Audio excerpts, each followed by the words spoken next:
এই 25 বছরে এই বোধহয় প্রথম নয় দ্বিতীয়বার আমি একটাই পুজোর দায়িত্বে আছি।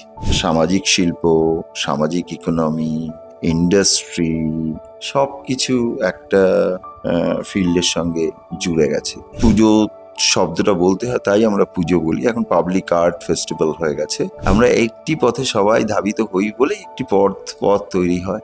অনেক মানুষ সাবেকিয়ানার কথা বলে। এই সাবেকিয়ানা ঠিক যে কি, নিজের কাজের প্রতি অনেক নিষ্ঠাবান হওয়া উচিত এবং নিজেকে প্রস্তুত করা উচিত। বাজেটটা অটোমেটিক্যালি তৈরি হয়ে যাবে তোমার জন্য।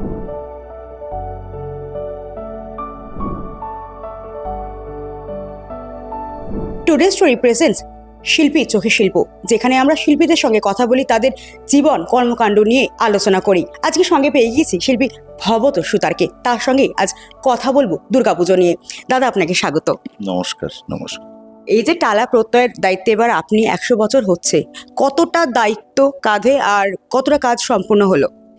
শুনুন, 100 বছর বা টালা প্রত্যয় বলে নয়, যে কোনো কাজ একজন শিল্পী হিসেবে আমি খুব দায়িত্ব সহকারে সম্পন্ন করার চেষ্টা করি। তার উপরে তো রয়েইছে, এক হচ্ছে আমার 26তম বছর, মানে 26 বছর ধরে আমি ধারাবাহিকভাবে পুজোর কাজ করে আসছি। তার সঙ্গে টালা প্রত্যয় একটা নাম, প্লাস 100 তো একটা নাম্বার। সব নিয়ে বুঝতে পারছেন একটা বিশেষ ব্যাপার তো এবার ঘটছে টালাতে। আমি এটা যেমন একটা প্রেশার থাকে, এত বড় একটা কাজ, সেটা সময় মতো তার সবকিছু এক্সিকিউট করে ফেলা, তারপরে ইন্টারন্যাশনাল অডিয়েন্সদের সামনে সেটা দিয়ে শুরু হচ্ছে, মানে প্রিভিউ শো। ন্যাচারালি একেবারে নির্দিষ্ট সময়ে এটা সমস্ত স্ক্যাফোল্ডিং খুলে সবার সামনে আনতে হবে। কিন্তু সেই সঙ্গে একটা আনন্দও আছে, কারণ আমি এই 25 বছরে এই বোধহয় প্রথম নয় দ্বিতীয়বার আমি একটাই পুজোর দায়িত্বে আছি। তো একজন শিল্পীর কাছে সেটা খুব একটা আনন্দেরও, যে তিনি যে কোনো একটা বিষয় যখন আপনি নিয়ে কাজ করছেন তখন তার গভীরে পৌঁছানোর জন্য একটা অবকাশ দরকার হয়। সেটা 2-3টে কাজ করলে, আমি নিজেও করতাম, ইনফ্যাক্ট গতবারও তাই করেছি, একটু অসুবিধা হয়। সেই জায়গাটা আমি বরঞ্চ একটা প্রেশার যেমন আছে, আবার একটা আনন্দও আছে, মানে যে প্রত্যেকটা মুহূর্তে আমি যেখানে পৌঁছানোর জন্য এই জার্নিটা স্টার্ট করেছিলাম ধরুন 5 মাস আগে, তার কাছাকাছি যখন যাচ্ছি তার একটা আনন্দ আছে, তো তার একটা কষ্টও আছে, কারণ দীর্ঘদিন ধরে চলছে একইভাবে পরিশ্রম, শরীর মন সবকিছু নিয়ে। কিন্তু যত কাছাকাছি যাচ্ছি ডেস্টিনেশনের দিকে, যা আবেগ শুরু হয়েছিল সেটার একটা আনন্দও আছে। তো এরকম একটা পরিস্থিতির মধ্যে আছি আমি এখন।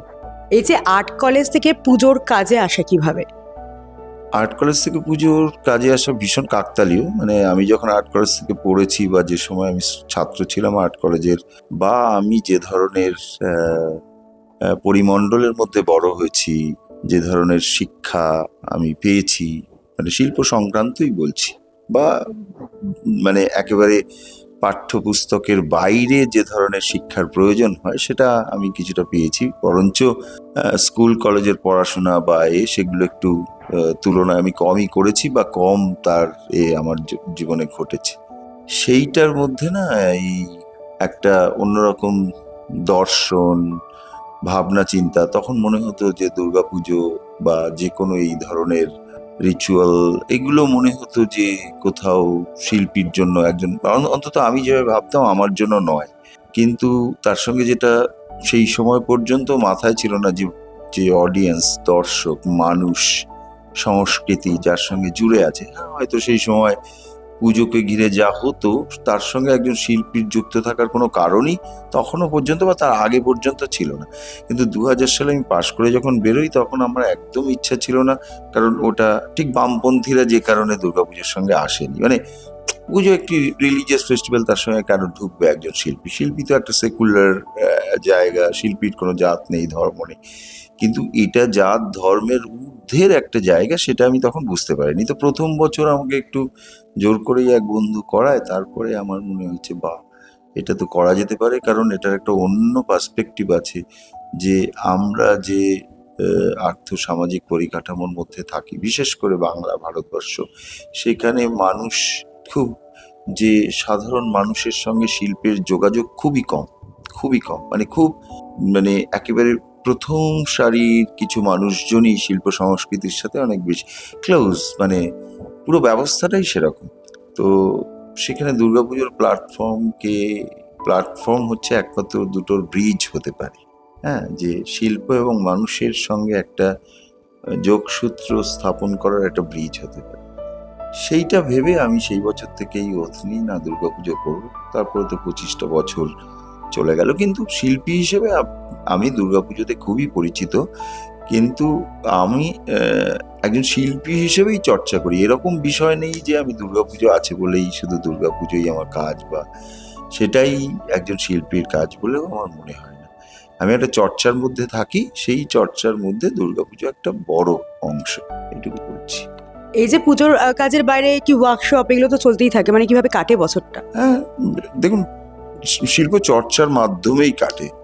এবার সেটার একটা অন্য ব্যাপ্তিও অন্তত আমার কাছে আছে, কারণ আমাদের একটা কমিউনিটি স্পেস আছে আর্টিস্টদের, সেটা চাঁদেরহাট নাম, এখন বেশ পরিচিত। সেটা দেশে বিদেশেও বেশ খানিকটা পরিচিতি পেয়েছে। তো আমরা সারা বছর খুবই শিল্প চর্চার মধ্যে ব্যস্ত থাকতে পারি। সেটা একটা খুব আশার কথা, ভালো লাগার কথা। মানে শুধু দুর্গাপুজো করাই একমাত্র কাজ না, তবে দুর্গাপুজো একটা বিরাট কাজ। পুজোর সেকাল কেমন ছিল আর একাল কেমন, যদি 34 বছর আগেরও ধরি, তো সেকাল আর একাল কি বলবেন? 34 বছরের কথা বলতে পারবো না, আমি 26 বছর ধরে করছি। অনেক বদলে গেছে পুজো, আর বলার অবকাশ রাখে না। আর পুজো শব্দটা বলতে হয়, তাই আমরা পুজো বলি। এখন পাবলিক আর্ট ফেস্টিভ্যাল হয়ে গেছে, কখনো কখনো পাবলিক আর্ট, ইনস্টলেশন আর্ট, এরকম কতগুলো তকমা জুড়েছে। সামাজিক শিল্প, সামাজিক ইকোনমি, ইন্ডাস্ট্রি, মানে হোয়াট নট, সব কিছু একটা ফিল্ডের সঙ্গে জুড়ে গেছে। মানে মানুষ, অর্থনীতি, রাজনীতি, এভরিথিং। আর তার ফলে একটা চর্চার ক্ষেত্র হয়েছে। আমি চর্চা কিন্তু মানে আমি অল অ্যাসপেক্ট বলছি, তাই না? খুব কমন মানুষের একটা পার্টিসিপেশন আছে দুর্গাপুজোতে, এবং সেখানে তার শুধুমাত্র তার সংস্কৃতিগত অধিকার থেকেই সে সেখানে পার্টিসিপেট করে যায়। এইবার সেই প্ল্যাটফর্মটাকে ঘিরে শিল্পের কোনো জায়গায় হয়তো একেবারে চরম উত্তরণের জায়গায় যাচ্ছে। সে সেখানে না পৌঁছাতে পারলেও অন্তত তার প্রাথমিক যে অবস্থা, তার সঙ্গে সে নিজেকে যুক্ত করে ফেলতে পারে। সেটা হচ্ছে দুর্গাপুজোর অঙ্গন। সেই অঙ্গন একটা কালচারাল অঙ্গন। তার হয়তো কোনো একটা উইংস আর্ট বা একেবারে কন্টেম্পোরারিনেসকে ছুঁয়ে যাচ্ছে। সে অতদূর পৌঁছাতে না পারলেও সে মনে করছে সে তারই ক্ষেত্র ওটা। তো এই মাস পার্টিসিপেশনের জায়গা একটা সত্যি, এটা কি বলবো, মানে এটাকে আমরা খুব গর্ব করে বলতে পারি যে এই মুহূর্তে সারা পৃথিবীতে এইরকম কোনো ফেস্টিভ্যাল আছে কিনা, মানে অ্যাটলিস্ট মানে রিলিজিয়াস ফেস্টিভ্যাল যেটা কনভার্ট হয়ে সেটা মানে তার সমস্ত পেরিফেরির বাইরে, সে তার স্পিয়ারের বাইরে বেরিয়ে যাচ্ছে, সেটা দুর্গাপুজোর সঙ্গে তো ইকোনমি আছেই, ইন্ডাস্ট্রি ইকোনমি তো আছে।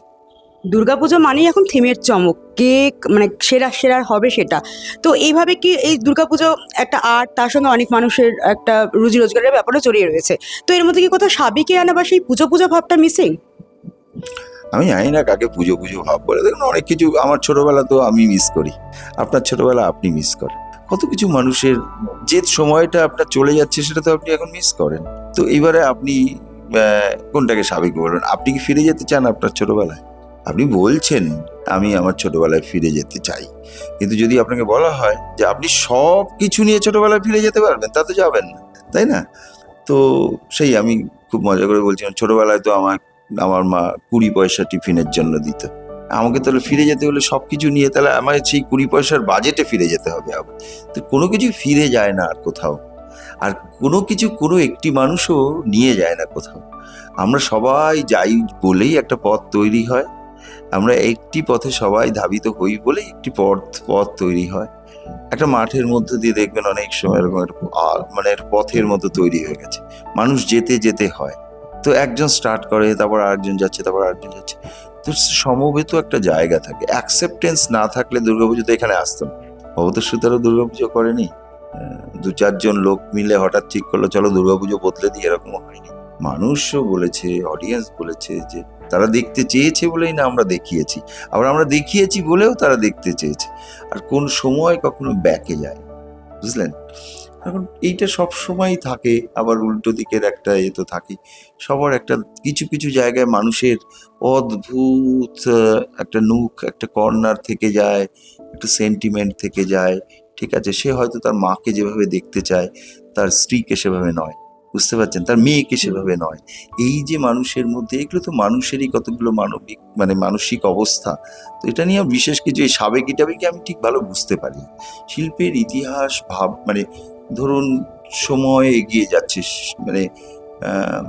সেটা তো প্রবাহের মতো, সে তো কোনো জায়গায় আপনার ইচ্ছা অনিচ্ছায় থেমে থাকে না। দুর্গারও যে রূপ আপনি আজ এই যে বলুন না, একজন দুর্গা মহিলা, তার পিঠে 10টা হাত, কি সব গল্প, এ দিয়েছে আরাকাত, ও দিয়েছে আরাকাত, আপনি তো মেনে নিয়েছেন সেটা। তো তারপরে যদি আবার 2টো হাত এখনকার সময় এসে কমে যায়, কেউ যদি বলে না না আমার দুর্গা আমি রাস্তায় দেখতে পাই, তার 2টোই হাত। আমার দুর্গা বাজারে আমি দেখতে পাই, তার 2টোই হাত। আমার দুর্গা পরিশ্রমী একজন মহিলা, তার 2টোই হাত। অসুবিধা কোথায়? বুঝলেন তো? তো দুর্গাকে নানান রকম ভাবে দেখা যায়, এবং নানান রকম ভাবে, যেমন আপনার দেখতে ইচ্ছা করছে না, আরেকজনের দেখতে ইচ্ছা করছে, 2টোই সত্যি। তো আমি কাউকে ছোট করছি না। অনেক মানুষ সাবেকিয়ানার কথা বলে, এই সাবেকিয়ানা ঠিক যে কি? ডাকের সাজ হ্যাঁ, ডাকের সাজও একটা সাজ, একটা সময়ের সাজ। ডাকে আসতো বলে ডাকের সাজ। তো ব্রিটিশরা সেটা ওই রাংতা টাংতা দিয়ে তার উপরে শোলার কাজ করে ডাকের সাজ আসতো, তাই ডাকের সাজ একটা সময়ের সঙ্গে সে ছিল। আজকে থিম পুজো এইভাবে হচ্ছে, যেভাবে আজকে ঠিক হচ্ছে সেভাবে এক সময় থাকবেও না, বদলেও যাবে।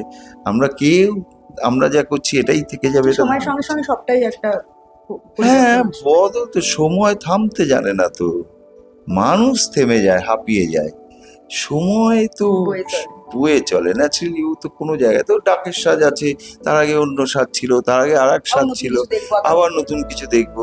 তার জন্য একটু নিজেকে খুব ফ্রি রাখতে হয়, একটু নিজের ইলাস্ট্রিসিটিটা ঠিক রাখতে হয়। অনেক কিছুই আমার ব্যক্তিগতভাবে আমার নিজেরও ভালো লাগে না, কিন্তু আমি ব্যক্তি দিয়ে তো সমাজ দিয়ে তো দেশ কাল একটু তৈরি নয়। অনেক কিছুর সঙ্গে তো আমি মানিয়ে নিই, আবার অনেক কিছু আমি মানিয়ে নিই না। তো এগুলো তো আছে, রে করার কিছু নেই, কিছুই কিছুতে এসে যায় না। ঠিক আছে, এখন পরিবেশ দূষণের কারণে থার্মোকলের কাজও এখন বন্ধের মুখে, তো সেক্ষেত্রে তো শিল্পীদের উপর একটা প্রভাব পড়ছে কুমোরপাড়ায়। সেটা তো একটা দেখুন, পরিবেশের যখন সেটা তো খুব ব্যক্তিগত কল নয়, যখন সত্যি বোঝা যাচ্ছে হ্যাঁ পরিবেশের ক্ষতি হচ্ছে, তখন তো সেটা তো আর খুব সেন্টিমেন্টালি দেখলে হবে না। মানে আমার একক একটি কাজের জন্য যদি আর 5 জনের ক্ষতি হয়, এবং সেটা যদি প্রমাণিত হয়, আরো হাজার কিছু আছে, সেগুলো নিয়েও দেখবেন আস্তে আস্তে এই সব প্রসঙ্গগুলো উঠবে। দুর্গাপুজো তো হিউজ একটা রেঞ্জে হয়, শুধু পরিবেশ দূষণ তো একটি মেটেরিয়াল দিয়ে হয় না, আরো অনেক কিছু। এখন যেমন কালচারাল গার্বেজ বলে একটা বিষয় উঠে আসছে, এই যে এত হিউজ মেটেরিয়াল ইউজ হয় অল্প সময়ের মধ্যে, এবং তার কোনো বাদ বিচার নেই, যে যা পাচ্ছে ইউজ করছে। তারপরে পরিবেশ বান্ধব রং, ঠিক আছে, এগুলো শব্দটা যত পরিবেশ বান্ধব, প্র্যাকটিক্যালি অতটা পরিবেশ বান্ধব নয় এরা কেউই। ঠিক আছে, হ্যাঁ, রং পরিবেশ বান্ধব হলে সেটা আর রং থাকে কিনা, এসব নানান প্রশ্ন আছে। রং যে আপনি এত উজ্জ্বল দেখেন, তার কারণই হচ্ছে ওটার মধ্যে লেড আছে, বুঝতে পারছেন? এবার লেড ছাড়া হলে সেটা উজ্জ্বলতা কমে যাবে। তো কেউ কি চায় নাকি উজ্জ্বলতা কমিয়ে রং ব্যবহার করবে? তো ঠিক এইগুলো নানান ধরনের, এগুলো শুধু কতগুলো গালভারি কথা। ঠিক আছে, বাট আমাদের খুব সচেতন হতে হবে যে থার্মোকল তো ক্ষতি করছে একটা। ঠিক আছে, থার্মোকল দিয়ে শিল্পীরা কাজ করে, শিল্পীরা থার্মোকল বন্ধ হলেই খেতে পাবে না, শিল্পীদের কাজ চলে যাবে, এইসব কতগুলো ওভারওয়েলমিং আইডিয়া, কতগুলো ভাবনা, একেবারেই তা না। পরিবেশের যদি সরাসরি ক্ষতি করে, অনেক কিছুই করছে, আমাকেও তার বাইরে রাখছি না।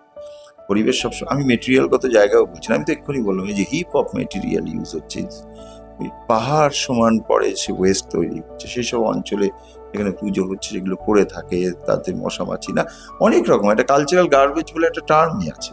তো এগুলো আছে, এগুলো একটু সচেতনতা তো দরকার আছে, আস্তে আস্তে তো সেগুলো বাড়ছে আমাদের। আপনি একটু আগে বাজেটের কথা বলছিলেন, এমনও অনেক ক্লাব আছে যারা হয়তো ভবত সুতারকে মানে বাজেটে পারমিট করছে না, হয়তো নবাগত শিল্পীদের দিয়ে কাজ করালেন, তারপরে তারা হয়তো পেমেন্ট পেলেন না। এই যে একটা প্রতারণার জায়গা, এদিক থেকে কি বলবেন মানে নবাগত শিল্পীদের উদ্দেশ্যে? দেখুন, এটা তো কখনোই কাম্য নয় যে একজন পরিশ্রম করবে, সে তার পারিশ্রমিক পাবেন না। এটা তো শুধু দুর্গাপুজো কেন, সব জায়গাতেই এটা কাম্য নয়। যে কোনো জায়গায় সে তার উপযুক্ত পারিশ্রমিক পাবে, সেটাই তো স্বাভাবিক। কিন্তু এর বাইরে যেটা হয় দুর্গাপুজোর ক্ষেত্রে, হ্যাঁ, দুর্গাপুজোতে অনেক সময় কমিটি কমিট করে, সে সেটা ফুলফিল করে না। শিল্পী কমিট করে, সে সেটা ফুলফিল করে না। সেই তো এটা তো আছে। দেখুন, এটার নানান রকমের সমস্যা আছে। আর যেখানে এই বিষয়গুলো যত ফুলে ফেঁপে উঠবে, ধরুন এখন দুর্গাপুজোতে প্রচুর মানুষ কাজ করে, শিল্পীরা কাজ করেন, তার মধ্যে কখনো কখনো শিল্পী সাফার করছে, কখনো ক্লাব সাফার করছে, এগুলো তো আছে। এগুলো থেকে আমাদের এগুলো আরো সিস্টেমেটিক হতে হবে। এটা তো শিল্পীদের অনেক দায়িত্ববান হতে হবে, কমিটিকে অনেক দায়িত্ববান হতে হবে। আস্তে আস্তে সেগুলো ঠিক হয়ে যাবে। এটা ছাড়া আর আমি কি বলতে পারি? মানে আর তো বাদ বাকিটা তো কতগুলো লিগাল। হ্যাঁ, সাবধান। আমি শিল্পীদের জন্যই বলতে পারি যে শিল্পীদেরও অনেক সময় একটু দায়িত্ববান হতে হবে। দেখুন, আমি খুব আমার এরকম ছোটখাটো ইনসিডেন্ট ঘটেনি, এরকম নয়, কিন্তু এরকম নয় সেগুলো যে খুব কেউ টাকা দিচ্ছে না। আমার যেটা মনে হয় যে আমি যদি কমিটেড হই আমার কাজে, তাহলে আমার মনে হয় না যে কেউ, দেখুন, আমার এটা ব্যক্তিগত একটা যে আমার টাকা কেউ মানে সে দেবে না, এরকম পরিস্থিতি হতে পারে। তবে ছোটখাটো ইনসিডেন্ট আমার ক্ষেত্রে হয়নি। আমি যে একেবারে লাফিয়ে তাল গাছ হয়ে গেছি, এমন তো হয়নি। এবার আমি দেখেছি, আমি যদি ডেডিকেটেড হই, আমি যদি কমিটেড হই, তাহলে অনেক সময় হয়তো পুজো, হয়তো কাজ শেষে হয়তো অনেক সময় আমি সেইভাবে হয়তো দাঁড়াইনি বা কিছু এরকম, খুব আমাদের ক্ষেত্রে খুব কমই হয়েছে, কিন্তু তবুও হয়নি একেবারে তো বলা যাবে। সেক্ষেত্রে কিন্তু অসুবিধা হয়নি। তো এগুলো সবটাই সিচুয়েশন ট্যাকল, পরিস্থিতির সঙ্গে বিবেচনা করা, সেইভাবে কাজ করা। ধরুন, এটাও হয়েছে অনেক সময়, এখনকার প্রজন্ম প্রথমেই কত বাজেটটা আমি পাবো, তো এটাও তো ঠিক না। আমাদের যেমন কি ছিল, প্রথমে হচ্ছে আমি কাজ করার সুযোগ পাচ্ছি। আমার মানে কলেজ থেকে বেরোনো বা বেরোনোর আগে পর্যন্ত একটা আইডিয়াই ছিল, আমাকে একটা সুযোগ দিন, আপনার বাড়ির ওয়ালটা দিন, আমি একটা মিউরাল করে দেবো, আপনার যা মনে হবে টাকা দেবেন। সো এটা দিয়ে শুরু হয়েছে। এখন অর্থটাই সব হয়ে দাঁড়িয়েছে। এখন প্রথম হচ্ছে যে আমি কত বাজেট পাবো, তো সেক্ষেত্রে এইসব ব্যাপারগুলো তো ক্রমশ বেড়ে যাবে, তাই না? এটা একটা, আপনি এই তো বললাম, আপনি যদি নিজেকে উজাড় করে দেন, আপনাকে সবাই দেখছে কিন্তু যে আপনি ঠিক কি না, কখন প্রসঙ্গগুলো আসে, একজন মানুষকে আর একজন মানুষ ঠকানোর যে জায়গাগুলো, তারপরেও যে খারাপ কিছু হয় না, একথা কিন্তু আমি বলছি না কখনো। তো এই একমাত্র জায়গা হচ্ছে যে আমি বলবো যে খুব নিজের কাজের প্রতি অনেক নিষ্ঠাবান হওয়া উচিত এবং নিজেকে প্রস্তুত করা উচিত। বাজেটটা অটোমেটিক্যালি তৈরি হয়ে যাবে তোমার জন্য তুমি কত বাজেট পাবে সেগুলো তোমাকে বলতে হবে। আমরা কি থরি এখন বলি আমাকে এই টাকা দিতে হবে, এই বাজেট দিতে হবে? যে আমাদের কাছে আসে সে তো একটা প্রিপারেশন নিয়েই আসে, যে সে জানে যে এই মানুষের কাছে গেলে, তো সেগুলো আর আমাদের মুখে বলে বা দাবি করতে তো হয় না। তো সেইভাবে নিজেকে প্রস্তুত করা উচিত। আর সংগঠকদেরও বলবো যে দেখুন, মানে এইটা কিন্তু অনেক সময় সংগঠকরাও একটা কমিটমেন্ট করে ফেলেন, এত টাকা আমাদের বাজেট, তারপর বাজেট দিতে পারছেন না, বা এখন বাজেট মানে বাড়ছে কি না, বাজেট কোন জায়গায় দাঁড়িয়ে আছে এই ক্লাবের? না, কোন ক্লাবের কথা করছেন? না, এখন দুর্গাপুজোর হ্যাঁ, বাজেট তো কখনো থেমে থাকে না, বাজেট তো বাড়ে, সবকিছু এই সময় এগোনোর মতো বাজেট বাড়ে। কোনো পুজোর অ্যাপারেন্টলি দেখে মনে হতে পারে হঠাৎ করে বাজেটটা কমে গেল, হঠাৎ বেড়ে গেল, কিন্তু অল টুগেদার বাজেট তো ঊর্ধ্বমুখী, বাজেট তো আর কমতে পারে না। তো দিন দিন পুজোর শ্রীবৃদ্ধি হচ্ছে, সবকিছুই হচ্ছে, বাড়ছে। তো যাই হোক, এটা এইভাবেই ব্যাখ্যা করতে পারি। তাছাড়া তো একজন শিল্পী আর কি বলতে পারে? আমিও তো এই ফিল্ডেই একজন কর্মরত মানুষ, তার বেশি কিছু তো আমার পক্ষে বলা সম্ভব না। তবে আমি 25 বছর কাজ করছি উইদাউট এনি এগ্রিমেন্ট, এটা বলতে পারি।